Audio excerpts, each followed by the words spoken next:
The third generation, full hybrid-only Honda HR-V brings its own formula to the small SUV crossover segment. It's more expensive than most competitors and less roomy than some, but for customers prioritising cabin sophistication, interior flexibility and powertrain efficiency, it might well be worth the extra outlay.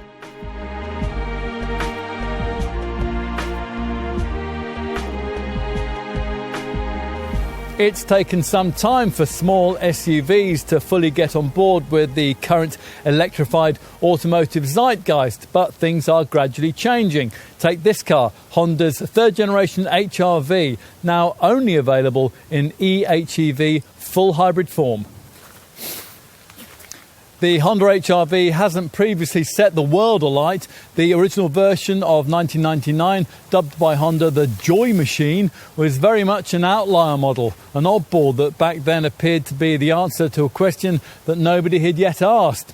In hindsight, perhaps this was a car simply that was ahead of its time, let down by lack of marketing and an absence of the kind of visual pizzazz which would characterise the segment-defining Nissan Juke 11 years later. It was a wasted opportunity, not least because when that original HR-V was withdrawn from sale in 2006, it wasn't replaced in Europe.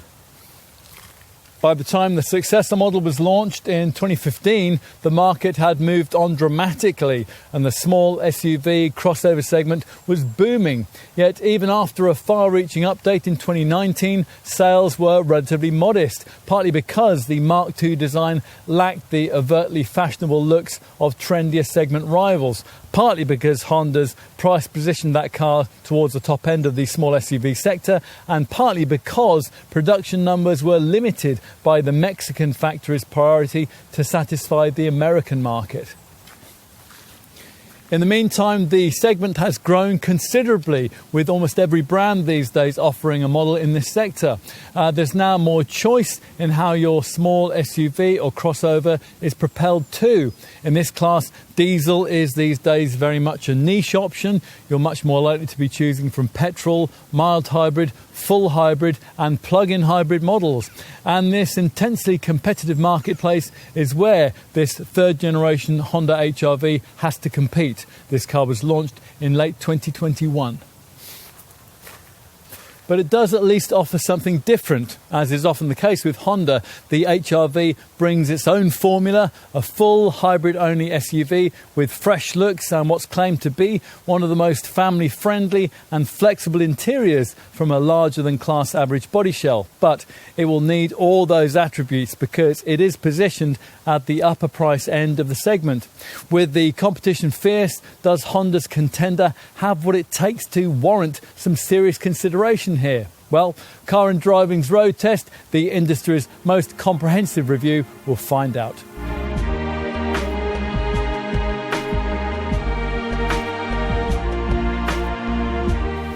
Take a seat behind the wheel and there's no key, just a power button to the right of the steering wheel. Press this and the virtual dials on the screen perform a few perambulations. The words "ready to drive" appear on the left-hand gauge and you're ready to go.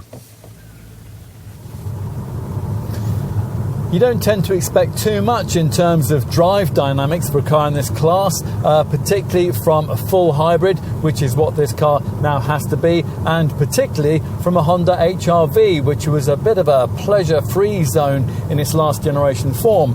But the Japanese maker presents this as a crossover engineered for the joy of driving, and it even draws parallels with the hybrid engine it supplies to the Red Bull Formula One team. So we were hopeful that this car might regain some of the peppiness that we distantly remember, which characterised the turn-of-the-century first-generation model.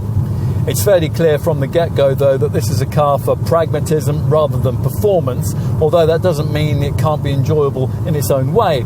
Quite a few of the ingredients here actually work very well, the highlight being ride quality, and that's aided by sophisticated suspension that's bolted to a more rigid platform. In fact, the way that this car cossets you over porous surfaces might easily sell you on it, the ride being soft but well damped, the whole setup supple enough to easily absorb occasional bumps while controlling body roll through the corners. The vague steering won't encourage you to push very hard through those turns, but if you do so, you'll find plenty of traction and some of the feel of a larger, more expensive SUV. But what you're really going to need to get used to if you're going to choose this car is the way its rather unique petrol engine works. A self-charging hybrid of the full-fat sort rather than the token effort mild hybrids that brands like Ford, Suzuki and Kia provide in the segment. Honda calls it an e-HEV, and it comes in one variety only with CVT auto gearbox and front-wheel drive. It's the same 1.5 litre four-cylinder twin electric motor power plant we've already seen in Honda's Jazz Supermini, but here, to cover off the HR-V's extra weight, there's a bigger battery, 1 kilowatt hour as opposed to 0.86 kilowatt hours, and power's boosted by 21 PS to 131 PS. The full hybrid powertrain format the market's most familiar with is the planetary gearbox system that was developed by Toyota, but this setup's different. The idea is to make the car far more like a full EV. Now, you can't plug it in, but battery power is certainly in play far more of the time than is usual in a self-charging hybrid. The engine only actually drives the wheels when full power is needed, and even then it usually gets some electrical assistance. Otherwise, its role is to drive a generator which keeps the battery topped up so that the electric motors can supply forward motion to the front axle. In theory, more time spent in EV motion means a quieter drive, and sure enough, when it's being driven very gently, the HR-V is indeed quiet, smooth and pleasantly responsive, with just a gentle hum from the electric motors. Flexy right foot to even a modest extent though, and the piece is very definitely broken with a cattle-like moo which frequently cuts in and out, and which you would tire of very quickly if you were to continue to drive in that manner. There is also a return to the early days of elastic band style CVT auto gearboxes, which initially reacts to a significant right foot prod by soaring the revs skywards without much in the way of actual forward motion. Selecting the most urgent of the three provided drive modes, Sport doesn't help very much, but you'll need this if you're going to try and replicate Honda's quoted stats: 62 from rest in 9.4 seconds on the way to 109 miles an hour. Thanks to the e-HEV powertrain's useful 253 Nm torque output, that's actually a couple of seconds quicker than the old 1.6 litre IDTEC diesel model, but for the reasons we've already given, it doesn't feel like it. So, better instead to settle back into the two more sensible drive settings, Econ or Normal, and drive this car with more decorum, at which point you'll begin to like it much more. Maybe at this point you'll also want to play with the paddles behind the steering wheel that alter the amount of regenerative braking, but you'll quickly tire of doing that too. Firstly, because none of the three levels appear to much alter off-throttle deceleration, and secondly, because your selections are overridden by the car after a short time, which can be frustrating. If you want to maximise the energy recuperation benefits of brake energy regeneration, it's easier to simply click the gear lever into its alternative B drive position. Anything else you need to know? Well, the brand's very complete package of Honda sensing camera safety features is very welcome, but the road departure mitigation element can be annoying on a secondary road like this one, flashing its white warning dash screen message with annoying frequency. The bright red power button can be distracting too, but you would forgive this car a great deal for its great driving position. That's a typical Honda strong point. Arduous use is broadly beyond this HR-V's remit. You won't be able to pull much more than a tonne, even if you could get a tow bar fitted, which wasn't possible at launch, and there's no four-wheel drive option of the sort that you can have on one of the rival full hybrid models in this class, the Toyota Yaris Cross, but that'll be no great loss to the typical customer demographic here, who, like this HR-V, will have no off-road aspirations at all, which is just as well, because even with extra grip, you wouldn't get very far due to the extremely modest ride height. There's only 150 millimetres of it when the car's fully loaded. So, how to sum up? Well, if the slow-moving urban jungle isn't your natural habitat, then we suggest a very long test drive before you sign on the dotted line. But if it is, then this Honda's an admirable tool for school-run suburbia, and very much a sign of the times in its segment.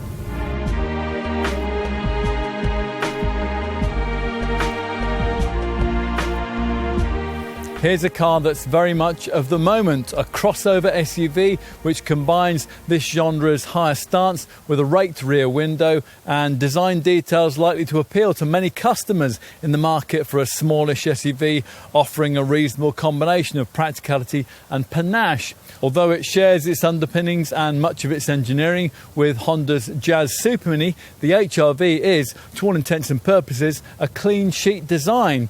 The smartest volume brand model in the segment? Well, we would subscribe to that view. You may not. These things, after all, are subjective, aren't they?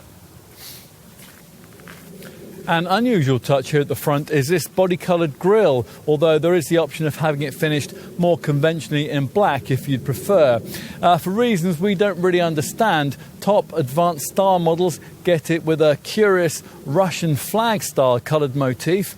A mean-looking, slender, high-set headlights flank this main appendage, and the Honda H badge is ringed in blue to indicate that this is a hybrid.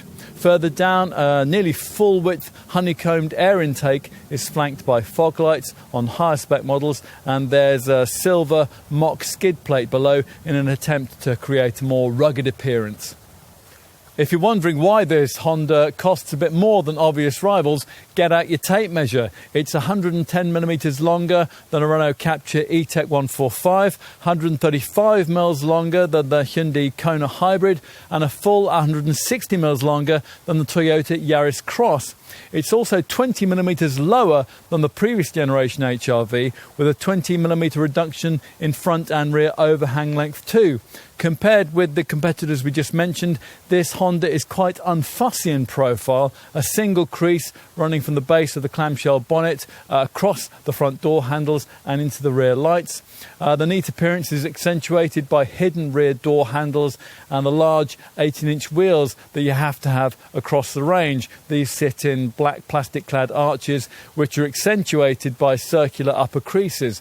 The top spec version swaps this silver trimming sill strip for one in red and adds a contrast coloured roof.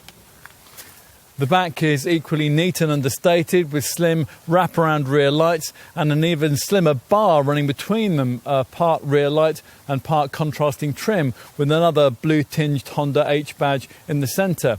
There's a subtle roof spoiler with a shark fin antenna just beyond, while lower down, black trim rises up to cover most of the rear bumper. Underneath, the HR-V is built on the Honda Global Small Car platform, which uses more high tensile steel than before, and an extra ring structure around the centre of the cabin to provide a 15% more rigid structure, which is safer and also contributes to better suspension control and refinement. So the exterior is smart, if not particularly distinctive. Does the interior follow a similar theme?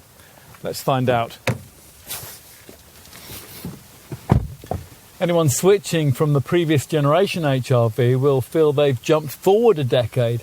Now, you might not mistake this for a premium brand model, but there is an impressive sense of calm and cohesion here, and it's aided by the almost unbroken horizontal trim strip which runs across the front of the cabin, the centre of which is topped by this high-mounted 9-inch touchscreen. Horizontal vents stretch across the fascia just above it, while lower down it's unusual to note that there's no centre stack. In its place, this unusual swirling strip, chrome-plated above base trim, encircles the gear lever with storage areas above and below. Ambiance-wise, there's a choice of rather dark and dour, as here, or the rather questionable contrast-coloured brightness of top advanced style spec, which adds curious orange trimming around the transmission gate. Clearly aware that the low-rent cabin of the previous model put people off, the brand's tried a bit harder with materials this time around, but not quite hard enough, as is evidenced by the brittle plastic you'll find on the dash top and the glove box lid. Still, a step forward has been made by Honda standards. There are some pleasant faux leather surfaces, and piano black trim decorates the steering wheel spokes, the gear selector and the window switch panel. Plus, silver highlights feature on the doors, the dash and on these discreet L-shaped corner dash vents fitted above base trim, neat little vent controls offering a diffuse setting which promises to spread the air more evenly around the cabin. As usual on Honda, the driving position is exemplary and everything falls instantly to hand. There's almost no clutter in the cabin too, despite the retention of physical buttons for the climate controls, and with the exception of the rather over-prominent dash dimming button to the left of the steering wheel, there's logical, orderly layout which is backed up by what feels like excellent build quality from the Yorei factory in Japan. Onto that 9-inch Honda Connect central touchscreen we mentioned. It's a vast improvement on the previous generation model's slow, small and clunky setup. This time around we're happy to report that it's bright, clear and logically arranged, as well as decently quick to respond. In the centre there are 8 large icons and they change according to the so-called page that you've scrolled left or right to view. The first set of options cover key features like navigation, audio, phone and apps. On subsequent pages, there are icons for features like vehicle settings, the trip computer and a Wi-Fi hotspot. These page layouts can be customised and there are shortcut buttons in strips at the top and bottom of the screen that mean the most common features can be quickly accessed, regardless of which icons are actually in the centre of the display. The inclusion of some physical control buttons helps too, so changing the volume can be done in an instant, while home and back buttons make it easy to find your way around the monitor without aiming your finger at the touchscreen itself. You'll get wireless Apple CarPlay, smartphone mirroring, and there's also a much improved voice command system. It's the Honda Personal Assistant that was first seen on the little Honda E. This is basically a next generation voice control system in that it can respond to multiple commands. For example, OK Honda, find me an Indian restaurant with Wi-Fi and free parking. Looking through the steering wheel, there's an unusual combination of a physical speedometer dial on the right and a configurable information screen on the left. There are no configurable screen styles or GPS mapping options, just a whole list of ways you can display information in the left-hand virtual dial. Now you'll usually keep it as a power charge meter, but you can also choose a power flow meter or switch to readouts for fuel, speed, audio, phone, navigation or safety systems. The steering wheel has the usual controls for audio, driver display information selection, plus buttons for the adaptive cruise control and for lane keeping assist. We mentioned the driving position earlier. This time around you sit 10mm higher than before, which gives you a more SUV-like view forward. That and the relatively slim A-pillars help your view at junctions, but the view rearwards is compromised a bit by the slightly shallow roofline, so you'll be glad of the standard parking sensors and the rear view camera. There's plenty of height adjustment for the seats, but disappointingly there's no lumbar support. They do though recline to an almost completely flat position, and that makes it potentially possible for the front passenger to enjoy a nap on longer journeys. The wheel doesn't move as expansively, but a comfortable position is easy to find. Storage is okay, but far from class leading. There's a good sized glove box, a lidded bin between the seats, and a couple of cup holders with a small oddments tray to the right of the steering wheel, presumably for non-valuables, because the lack of a lid means things could fall out. Earlier we mentioned cubbies in the centre of the dash, this phone tray and the 12-volt socket ahead of the gear lever, plus a small storage shelf below the air conditioning controls with USB-A sockets on either side. The small front door bins can each just accommodate a small drinks bottle, and as seems to be the norm nowadays, there's no sunglasses compartment. There is a ticket holder on the facing side of the driver's sun visor, and there are map lights in the ceiling next to the eCall SOS button.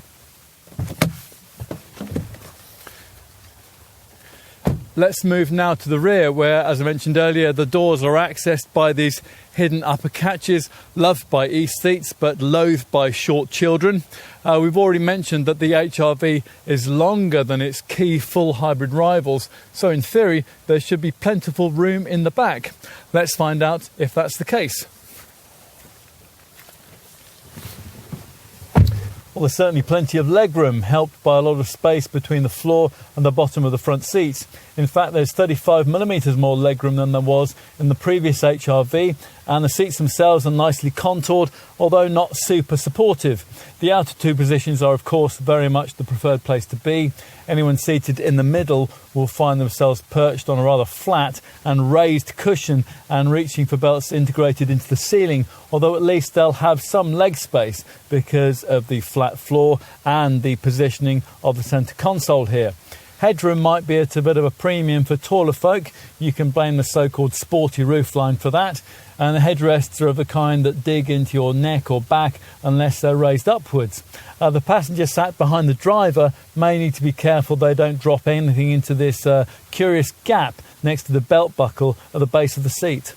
What else? Well, there are air vents in the centre console, plus 2 USB-A sockets if you avoid bass trim, and an oddments tray, which is the right size for a mobile phone or two. The door speakers are large, so there are no door bins, just deep hollows that are only big enough to hold a 500ml bottle or a phone. However, there are also 2 cup holders in this generously sized central armrest and 2 bright circular lights in the ceiling. The rear grab handles both have coat hooks, and on the 2 top models you'll get seat back pockets. Base elegance trim only gives you one on the passenger side, which does seem a bit mean. These rear seats don't slide or recline, but they are of the Honda Magic variety, so feature the brand's party trick folding mechanism. That means the seat base can be flipped up towards the back of the car, cinema seat style, enabling taller objects like an electrical item or that tall plant you've just purchased from the garden centre to be carried behind the front seats. Finally, let's take a look in the boot. Now, if you remember the body length dimensions we mentioned earlier, you'll be expecting this to be class leading. So it comes as a bit of a surprise to find that the tailgate, which is power operated above entry level trim, rises to reveal one of the smaller trunks in the sector, 319 litres in size.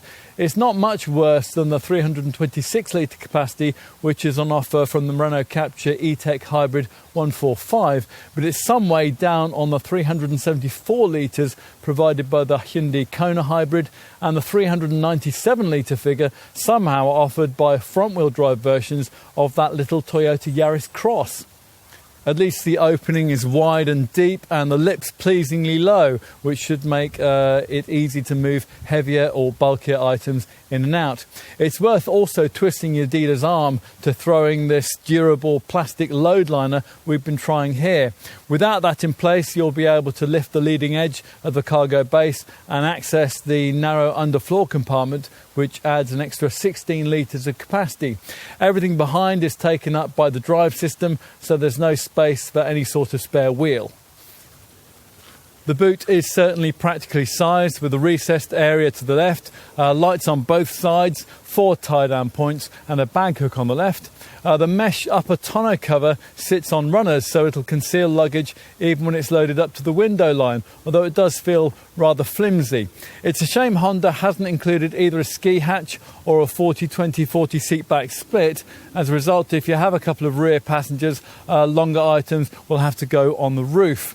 Given the price here, it's also annoying that Honda doesn't provide cargo sidewall catches. So to most easily drop the 60-40 split rear backrest, you'll have to go around to the side. Still, at least there you'll be able to better appreciate the other advantage of that magic seat folding mechanism we mentioned earlier.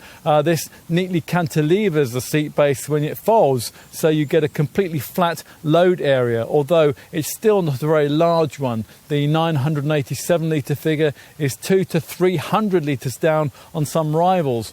In short, the useful seat flexibility costs you a little in capacity, but Honda owners will tell you usually that the trade-off in usability is worth it.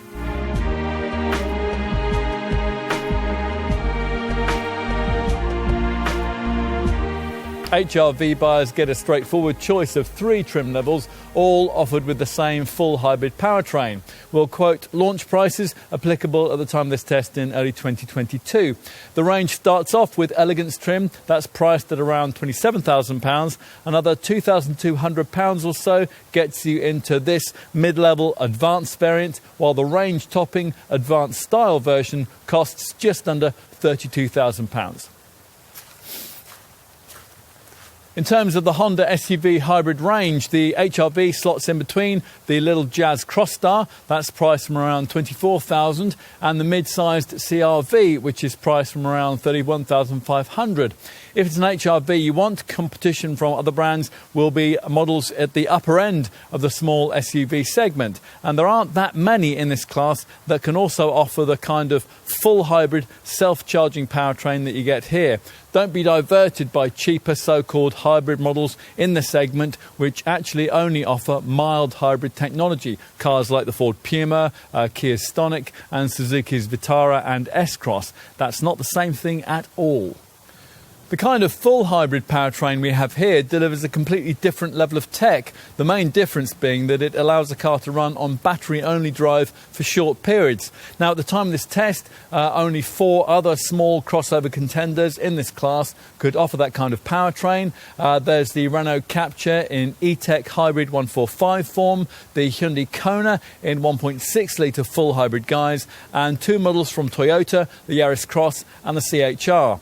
All of these alternatives are smaller, none can match this Honda's Magic Seat folding functionality, and none of them will run in EV form for as long, although, as we'll see later, that isn't actually reflected in the efficiency figures.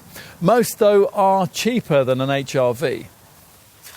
The closest option in terms of size is a Captur in E-Tech Hybrid 145 form. That offers a sliding rear bench, very similar boot space to an HR-V, and an asking price a couple of £1,000s less than a base HR-V. At the time of this test, the Hyundai Kona Hybrid, that would save you nearly £3,000 on this Honda, but that is a slightly smaller car, as is a Toyota Yaris Cross, which at the time of this test would save you around £4,500 over an HR-V. The Hyundai and the Kona both somehow give you more boot space, but you will really notice they're more compact size if you take a pew on the back seat. The same, by the way, is true of the other full hybrid small SUV in the class. That's Toyota's style-conscious and rather less practical CHR, which costs from around £28,000. The larger-than-class average size and the relatively high list price of this Honda means you may be tempted to go for an SUV or a crossover from the mid-sized Nissan Qashqai and Seat Ateca class just above. There, some full hybrid models are available for a similar outlay as a higher-spec HR-V if you're happy to accept a lower equipment level in exchange for more space, particularly in the boot. In that larger category, we would pick out a couple of full hybrid options for you to consider. At the time of this test, a Renault Arcana with the E-Tech full hybrid powertrain, well, that started at around the price of a top-spec HR-V, around £31,500. At about the same sort of price level, you might also want to look at less generously equipped versions of Nissan's Qashqai in e-Power form. But assuming you've opted to go for an HR-V, what kind of equipment is on offer for the money? Well, as we said, the range kicks off with the Elegance trim level, and that provides LED headlights, 18-inch alloy wheels, keyless entry and start, plus a rear camera along with front and rear parking sensors. Inside there are heated front seats, plus a 9-inch centre dash Honda Connect touchscreen, which offers Android Auto and wireless Apple CarPlay smartphone mirroring. You also get high beam support auto-dipping headlights and adaptive cruise control, plus it's nice to see that you don't have to pay extra to get the magic seats. Moving up to this mid-range advanced version, which is expected to make up around 60% of sales, they add a powered tailgate with hands-free operation, front LED fog lights, auto-tilting exterior mirrors and a glossier window garnish, while the windows can be closed and the mirrors folded using the key fob. There's also a much nicer feeling cabin with Honda's almost unique air diffusion system, and that's designed to spread the air more evenly around the cabin in concert with dual zone air conditioning. The interior's more upmarket air comes courtesy of silver decorative panels, upgraded synthetic leather and fabric upholstery, and a leather gear selector. Plus, you'll also get a heated windscreen, a heated leather steering wheel, an auto-dimming rear-view mirror, and a 6-speaker audio system with front tweeters. Rear seat passengers, well, they gain 2 USB-A sockets, plus an additional storage pocket in the back of the driver's seat. The top advanced style derivative is set apart by a 2-tone roof, red trim highlights, a coloured grille logo, smoked rear lights and roof rails, plus you get LED cornering lights and 2-tone mirrors. Inside, advanced style trim gives you a lighter cabin with lighter dash trimming, light grey synthetic leather and fabric upholstery, and some rather dubious orange highlights around the steering wheel and the gear shifter. More usefully, the top spec trim includes a premium 10-speaker audio system and also a wireless phone charger. All HR-V customers get a year's access to the My Honda Plus smartphone app, which aims to keep owners connected to their cars remotely.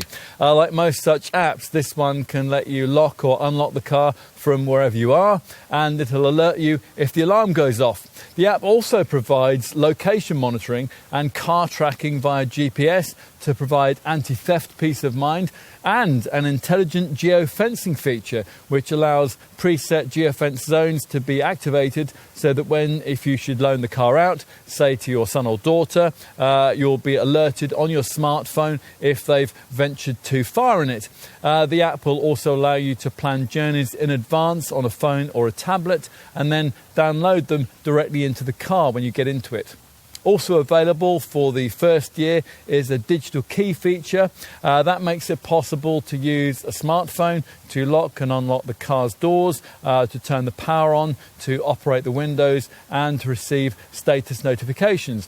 You will have to pay extra for these services from year 2 of ownership, of course. Talking of paying extra, on to options now. If you're not smitten with the sand khaki pearl standard colour, you'll have to shell out for one of the 5 optional metallic or pearl colours, such as the premium sunlight white pearl of our test car.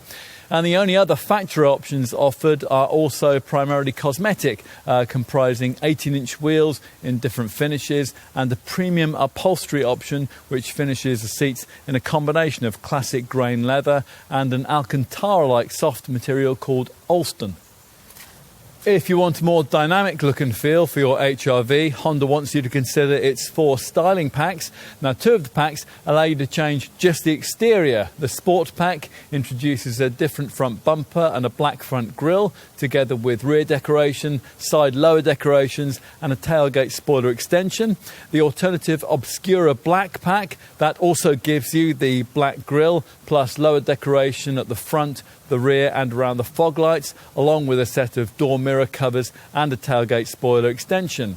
Slightly more subtle is the Ilmenite Titanium Pack. Now this includes tailgate decoration, fog light decoration, door mirror covers, steering wheel and gear shift decoration, plus different door switch panels. If you like that colour theme, then you'll want to carry it through into the cabin, and that's the Ilmenite Titanium Interior Pack, and that adds Ilmenite titanium trimming around the gear stick, the steering wheel and also the window switches.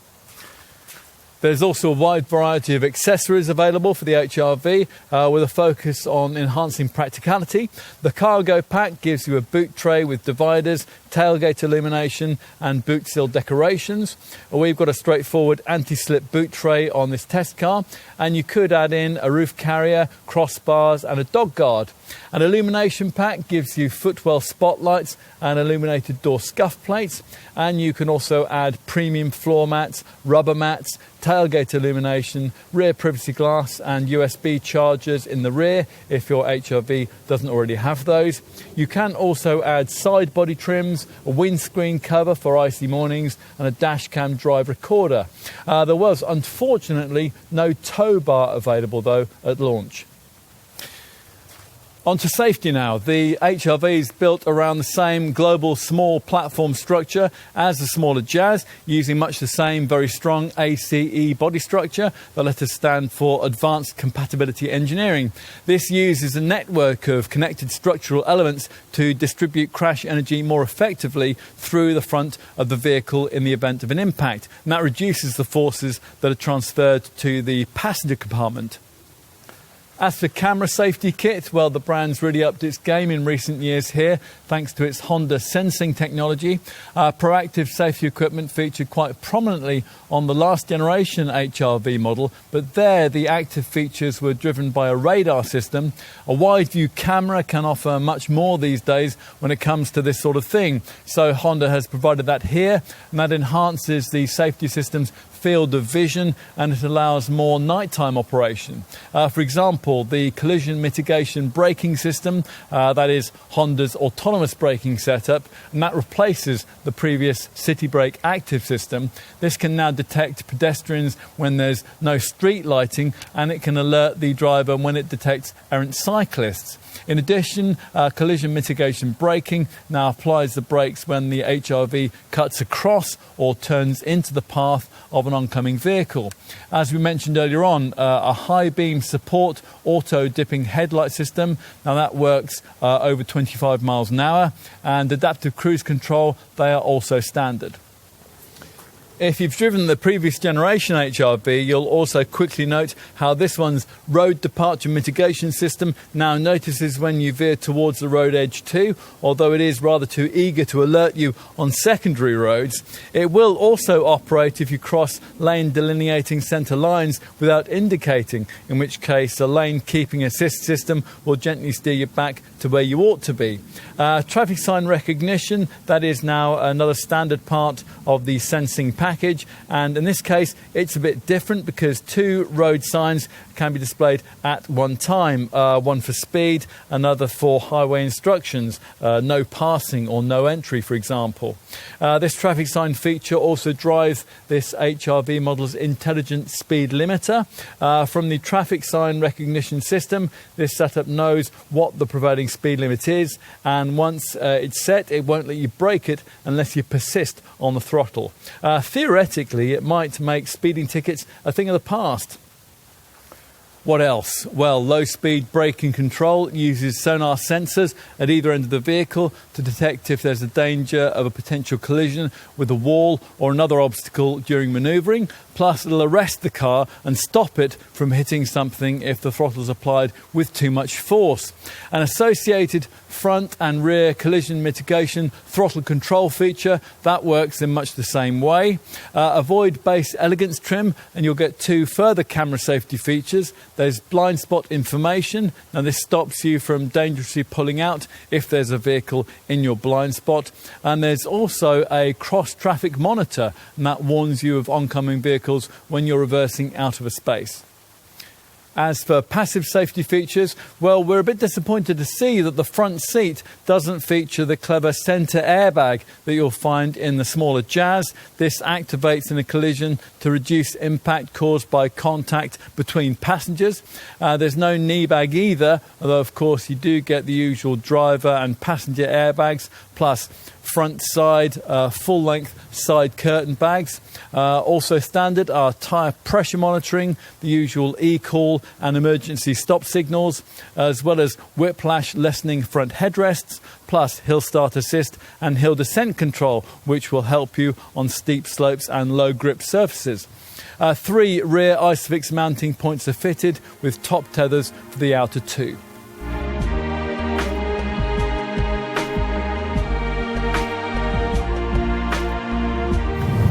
It's easy to forget that Honda was a hybrid pioneer with its first hybridized model, the daring Mark I Insight, appearing very shortly after Toyota's original Prius at the end of the 90s. The brand followed that up with a more conventional Insight hybrid model and a hybrid Civic Saloon, but it was then slow to build on that momentum. It's done so now though, and at the time of this test in early 2022, only the Civic hatch lacked any engine electrification.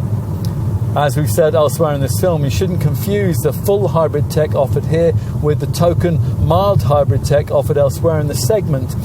So it's particularly disappointing to find that this Honda's quoted efficiency stats, 52.3 mpg on the combined cycle and 122 grams per kilometre of CO2, are exactly the same as those of a mild hybrid Ford Puma in this class.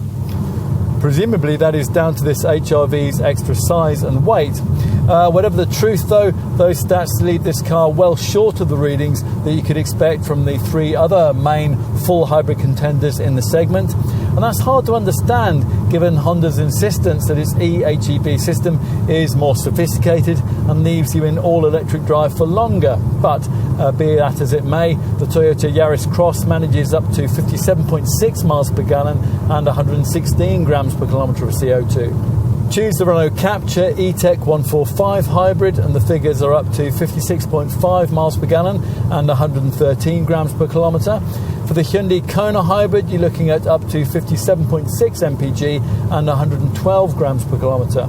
Honda says the engineering focus with the HR-V was on the total balance of how efficiently you can produce the electric power. In other words, in real-world driving, the returns might be closer to the class norm than those stats would suggest, which is possibly true, but government revenue from cars is based on official WLTP-rated CO2 figures, and so this Honda's higher CO2 reading will cost you in tax. HR-V company car drivers will pay benefit in kind or BIK at a rate of 28%. Obviously, you'll need to regularly engage the selectable Econ drive mode to get near to the stated figures and reach close to the theoretical 460-mile range that's possible from the 40-litre fuel tank. You'll also need to maximise regenerative braking, either via the steering wheel paddles or by engaging the gear stick's B drive position. Plus, you'll also have to keep an eye on the instrument binnacle's selectable power charge meter, keeping the readout in the green charge zone or the lower part of the blue power section. There is additionally a power flow graphic that shows you at any time what's being powered by what. Further helping with frugality is the fact that Honda has gone to some lengths to ensure that the HR-V slips through the air efficiently, as well as the obvious spoiler at the top of the rear window. The car has discrete lips at the trailing edge of the side sills and an air curtain slit in the front bumper.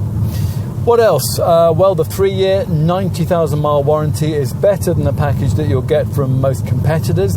In addition, surface corrosion is covered for 3 years, exhaust corrosion, that's covered for 5 years, chassis corrosion is covered for 10 years, and structural corrosion for 12 years. Honda rightfully has a very good reputation for reliability, particularly with models built in Japan, like the HR-V. The brand makes it possible to budget ahead for scheduled maintenance when the fixed price scheme, which is called 5, and that covers servicing for a total of 5 years. It also adds an extra 2 years of maintenance and extended warranty for that period, and roadside assistance breakdown cover should the unexpected happen. This can also be transferred to a new owner if you sell the car before the service plan has expired. Onto insurance, and you'll need to set aside more to insure this Honda than you would its key rivals. The insurance group ratings for the HR-V are between 30 and 31, which is somewhat higher than the Renault Captur full hybrid, groups 13 to 18, the Hyundai Kona hybrid, groups 8 to 9, and the Toyota Yaris Cross, groups 11 to 13. Residual values, though, are expected to be usefully better than many other small SUV segment rivals. Residual value experts CAP reckon that after the standard 3 years and 36,000 miles, this HR-V will be worth 59% of its original value, which is better than the segment average of between 45 and 50%. That's a good result for Honda.